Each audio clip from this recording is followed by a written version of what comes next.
अधिकारी आहेत पेटकर साहेब, त्यांनी आम्हाला सगळ्यांना इथं वेळ दिली त्याबद्दल त्यांचा आभार व्यक्त करतो. पण ग्रामीण भागात एकतर बारामतीकरांना लोडशेडिंगची कधी सवय लागली नाही आणि पहिल्यांदाच इथं लोडशेडिंग सुरू झालं आहे ग्रामीण भागात जास्त करून. तर त्याची वेगवेगळे कारणं आहेत ते आम्ही समजू शकतो. पण आमची त्यांना एक रिक्वेस्ट होती की तुम्ही 6 ते 10च्या ऐवजी तुम्ही हा टायमिंग तुमचा बदला. कारण संध्याकाळी मुलांना तिथं अभ्यास करायचा असतो, धार काढायची ती वेळ असते, शेतकऱ्यांच्या अनेक तिथं कामं असतात. त्याच्यामुळं तुम्ही ह्या जो वेळ आहे हे महाराष्ट्रभर होतं हे सगळं मान्य आहे, सगळं आम्ही समजू शकतो. पण जर तुम्ही ते 2 टप्प्यात जर करू शकला किंवा जे 6 ते 10 ही जी वेळ तुम्ही निवडली जर ती वेळ तुम्ही बदलली तर शेतकऱ्यांना सगळ्यांना एक दिलासा मिळेल अशी आम्ही त्यांना सूचना केली. बऱ्याच गावांमध्ये त्यांनी आम्हाला मदतही केली.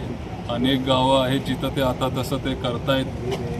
त्यांचं म्हणणं आहे की तुम्ही शेतीचा पंप तिथं जर बंद ठेवला आपल्या सगळ्या शेतकऱ्यांनी तर मग ते तिथं आपल्याला वीज पुरवठा करू शकतील. एक असा प्रयोग आपण आता खांडस गावात आपण करतोय. ग्रामस्थांनी एक ठराव तिथं मंजूर केला पाहिजे. तो ठराव तिथं मंजूर झाल्यावर खांडस गावात असा आपण एक प्रयोग करून बघतोय आणि तिथं लगेच वीज सुरू होईल. काल दादा दुसरा एक प्रश्न असा आहे, काल बेंगलोरमध्ये अजितदादांचा अपघाताप्रश्न 0 FIR बघितलं मी माध्यमातून. ते कर्नाटक सरकारचा आम्ही सगळे मनापासून आभार मानतो.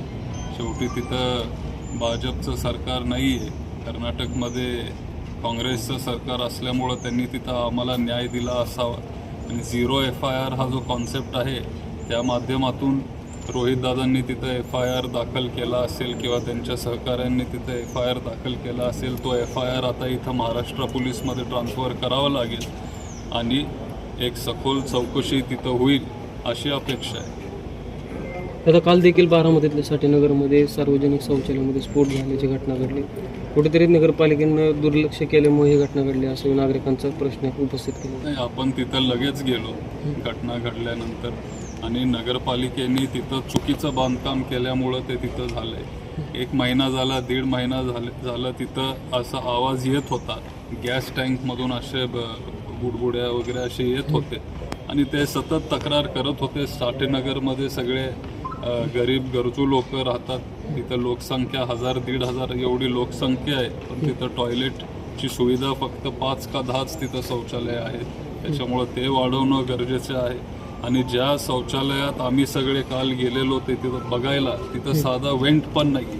तिथं वेंट जरी असता तरी तो सगळा जो गॅस तयार होत असतो तो त्या वेंटच्या माध्यमातून बाहेर गेला असता. पण तिथं चुकीचं बांधकाम झाल्यामुळं तो सगळा गॅस तिथं आतमध्ये दाबून राहिला आणि गॅस तो 1.5 महिना तिथं दाबून राहिल्यामुळं तिथं तो तसा भयानक स्फोट झाला आहे. येणारा मंगळवारी आम्ही सगळे नगरपालिकेची वेळ घेणारे नगराध्यक्ष आणि आपले CEO जे आहेत त्यांची वेळ घेऊन अनेक वेगळे मुद्दे आहेत पण हा सगळ्यात गंभीर विषय आहे आत्ता.